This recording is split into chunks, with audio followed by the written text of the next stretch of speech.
Hello, मैं एक digital artist हूँ। पिछले 12 सालों से मैं डिजिटल आर्ट कर रहा हूँ। मैंने कई सारे इलस्ट्रेशन सेल किए हैं अपने, और मैं मूवी इंडस्ट्री में भी काम कर चुका हूँ। मैं आपको आज कुछ ऐसा बताने वाला हूँ जिस मेथड से मैंने कई सारे आर्टिस्ट्स को हेल्प किया है, जो बिगिनर डिजिटल आर्टिस्ट है, जिन्होंने पहले डिजिटल आर्ट कभी नहीं किया था।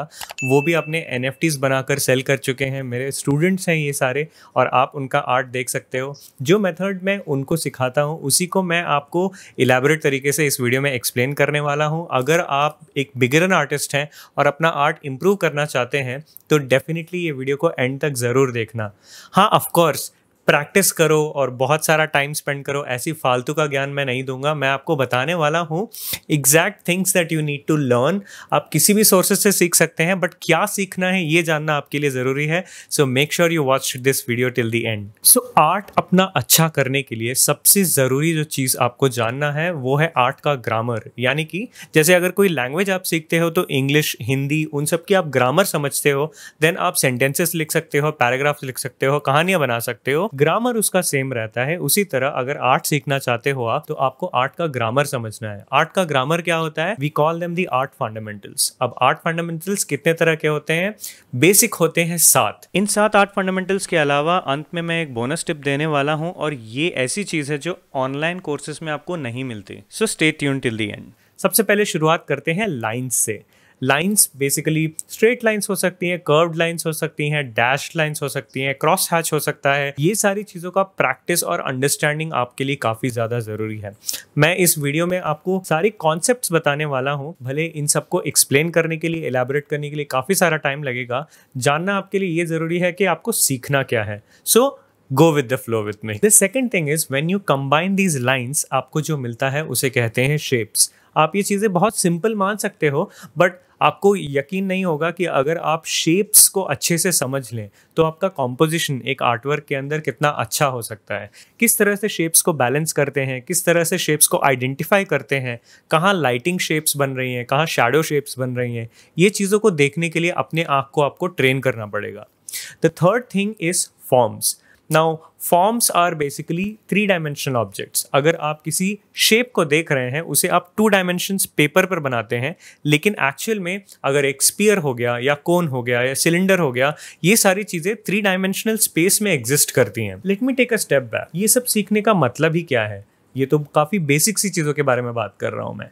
इन रियलिटी अगर आप किसी आर्टवर्क को देखते हैं तो आप उसे ब्रेक डाउन करते हैं। This is the method that I suggest everybody to go through, and आपका आर्ट प्रोसेस काफ़ी फास्ट हो जाएगा, काफ़ी इम्प्रूव भी होगा।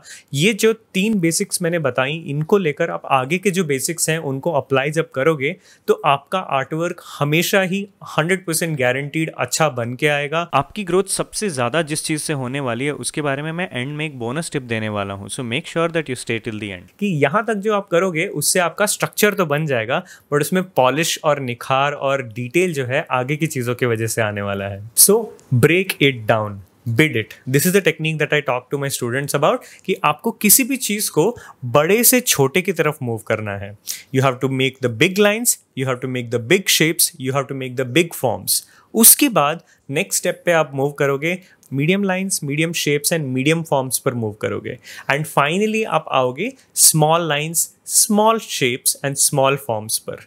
इससे क्या होगा कि आपका ब्रॉड स्ट्रक्चर जब सही बनेगा, उसके अंदर जब आप डिटेल ऐड करेंगे तो वो अच्छा लगेगा। ना कि अगर एक एरिया में आप घुस जाओ और उसी एरिया में आप डिटेल करते जाओ और बाद में आपको पता चले कि ओवरऑल जो स्ट्रक्चर है किसी आर्टवर्क का या किसी कॉम्पोजिशन का वही सही नहीं लग रहा, तो you would have wasted a lot of time, and उसकी वजह से आपका आर्टवर्क अच्छा नहीं बन के आएगा। Now quickly moving on to the 5th one. Yes, I know मैंने 4th वाला स्किप किया है। 4th वाले के लिए वापस आएंगे because that is going to be very important for you. The 5th one right here is space. यानी कि आप किसी भी चीज को एक स्पेस में प्लेस करते हो। आपने देखा कि लाइन शेप्स और फॉर्म्स को आप रिप्रेजेंट कर सकते हो 2D स्पेस में, लेकिन उसे कैसे आप एक एनवायरनमेंट में दिखाते हो? कौन सी चीज कैमरे के पास है या व्यूअर के पास है, कौन सी चीज़ व्यूअर से दूर है, इसे कैसे आप दिखा सकते हो? इसमें ओवरलैप की प्रिंसिपल आती है। अगर कोई चीज़ किसी चीज़ को कवर कर रहा है तो आपको समझता है कि वो सामने है। किसी का साइज़ बड़ा या छोटा है, जैसे कि ये दोनों हाथ एक हाथ आपके दूर है, तो इन दोनों में साइज का डिफरेंस आता है। कुछ चीज़ ऊपर होती है, कुछ चीज़ नीचे होती है। इन सब चीज़ों का रिलेटिव प्लेसमेंट कैसे उनके साइज, टेक्सचर, लाइट, कलर, इन सारी चीज़ों पर इफेक्ट करता है, वो आपको समझाता है कि एक ऑब्जेक्ट स्पेस में कहाँ है। एंड ये समझना आपके लिए बहुत बहुत ज़्यादा ज़रूरी है। इसमें पर्सपेक्टिव का भी प्रिंसिपल आ जाता है। आपको 1 point perspective, 2 point perspective, 3 point perspective, ये सारी चीज़ें समझनी होंगी, जिससे कि आप आर्टवर्क्स को ऐसा बना सकें कि वो कन्विंसिंग लगे कि एक स्पेस में ये सारी चीज़ें प्लेस्ड हैं। Now colour is another very interesting topic and this is my favourite topic, क्योंकि कलर्स के साथ एक ऐसा वाइब क्रिएट किया जा सकता है जो कि आपके पर्टिकुलर स्टाइल को भी डिफाइन कर सकता है। काफ़ी सारे कलर्स आप एक आर्टवर्क में डाल दोगे, इसका मतलब ये नहीं कि वो आर्टवर्क कलरफुल ज़्यादा लगने लगेगा। Yes, it is counter intuitive sometimes, but आपको ये समझना ज़रूरी है कि कलर थियोरी क्या होता है। कलर थियोरी में कौन से कलर साथ में काम करते हैं, कलर हार्मनीज क्या होती हैं, कॉम्प्लीमेंट्री कलर स्कीम्स क्या होती हैं, एनालॉगस कलर स्कीम्स क्या होती हैं, ट्रायडिक कलर स्कीम्स क्या होती हैं, इनको कहाँ पर कैसे यूज़ करना है, इनके परसेंटेजेस कितने होने चाहिए, ये सारी चीज़ों का इन डेप्थ अंडरस्टैंडिंग अगर आप लेकर चलोगे तो किसी भी आर्टवर्क में जब आप कोई कलर ऐड करने वाले हो, उससे पहले आपको पता होगा कि आप करना क्या चाहते हो, ना कि एक्सपेरिमेंटेशन करते जाओ। हाँ, भले आप इन प्रिंसिपल्स को समझ लोगे, लेकिन at the end of the day जब आप उस आर्टवर्क में कलर्स ऐड करने जाओगे तो आप ये ज़रूर महसूस करोगे कि आपका अपना स्टाइल बनकर आ रहा है। कोई ज़्यादा कलर्स आप यूज़ करोगे, कोई कम कलर आप यूज़ करोगे और कुछ अलग ही उसमें ऐड करोगे जो इन सारे रूल्स को भी ब्रेक करता हो। Now comes texture. Now texture जो है वो फाइनल लेवल ऑफ डिटेल होता है किसी आर्टवर्क पर। आपको कभी भी टेक्सचर उस लेवल पर नहीं ऐड करना जहां पर आपका पूरा कॉम्पोजिशन अच्छा नहीं हो, क्योंकि टेक्सचर में काफ़ी मेहनत लगती है, काफ़ी बारीकी से काम करना पड़ता है। लेकिन टेक्सचर आपको ये समझाता है कि एक पर्सन का स्किन कैसा है, एक पर्सन के कपड़े किस तरह के हैं, अगर मैं किसी सरफेस पे बैठा हूँ तो वो किस तरह का है, ये दीवार किस तरह की है। ये सारी चीज़ों का अलग टेक्सचर आपको लाइट के इंटरेक्शन की वजह से समझता है। उसको बनाना, उसको रिफाइन करना, उसको डिटेल करना, ब्रश के स्ट्रोक्स को कंट्रोल करना, ये सारी चीज़ें आपको सीखने की ज़रूरत है। मैं ये जो सारी चीज़ें आपको बता रहा हूँ एक्सेप्ट फॉर पॉइंट 4 जिस पे मैं वापस जाऊँगा, एंड वो बहुत ही ज़्यादा वैल्यूएबल है। Yes, exactly, the point 4 is value क्या होता है? Value is basically the relative lightness और डार्कनेस ऑफ एन ऑब्जेक्ट। मतलब कि मान लीजिए अगर किसी इमेज को आप देख रहे हैं और आप उसे ब्लैक एंड व्हाइट में कन्वर्ट कर दें, जो आपको नजर आता है, that is what the value image of that particular image is. अब वैल्यूज क्यों इतनी ज्यादा वैल्यूएबल है? जैसा मैंने कहा, क्योंकि सिर्फ वैल्यूज को लेकर आप पूरी एक पेंटिंग को पेंट कर सकते हो एंड वो उतना ही अच्छा दिखने लगेगा जितना कि उसे कलर में करोगे। मीनिंग, अगर वैल्यूज में वो आर्टवर्क अच्छा नहीं लग रहा है तो इसका मतलब है आप कलर भले ऐड कर दो उसमें, वो पेंटिंग फिर भी अच्छी नहीं लगेगी। और values can play the role of defining your shapes, your lines, your forms, everything together. इसीलिए आपने कई आर्टिस्ट को देखा होगा जो सिर्फ black and white painting start कर देते हैं। They define the entire form, they do the lights and darks on one layer and then they go and add color on top. This is the reason why values are the most essential part of learning to do good art. And मैं चाहूँगा कि आप लोग बहुत ज़्यादा emphasis इस चीज़ पर करें कि आपकी values कैसी हैं किसी भी artwork में when you are working on a painting from start to finish. इसके अलावा और चीज़ें आ जाती हैं, art fundamentals ही कहलाएंगी, but जो भी आपने अब तक चीज़ें सुनी उनको यूज़ कर आप gesture drawing और anatomy भी सीखेंगे। अब इन सब चीज़ों के लिए आपको plenty of resources आपको YouTube पर भी मिल जाएंगे। You can go ahead and search them.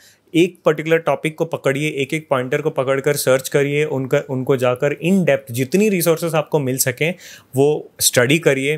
But I have personally experienced that आप जब ऐसा कुछ करते हो, there has to be somebody who is giving you feedback on your work. So make sure that you get hold of somebody who's a little better than you and अपना artwork उनको दिखाइए और बोलिए कि आप point करो मुझे और बताओ कि इनमें से मैं क्या improve करूँ।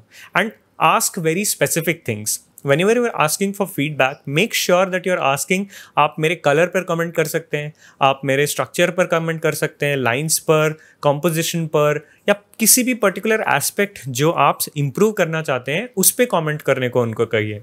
किसी आर्टिस्ट का अगर आपको कलर पसंद आता है तो उनको कहिएगा कि मेरे पेंटिंग में आप कलर देखिए और बताइए कि मैं इसमें कलर्स इंप्रूव कैसे कर सकता हूँ।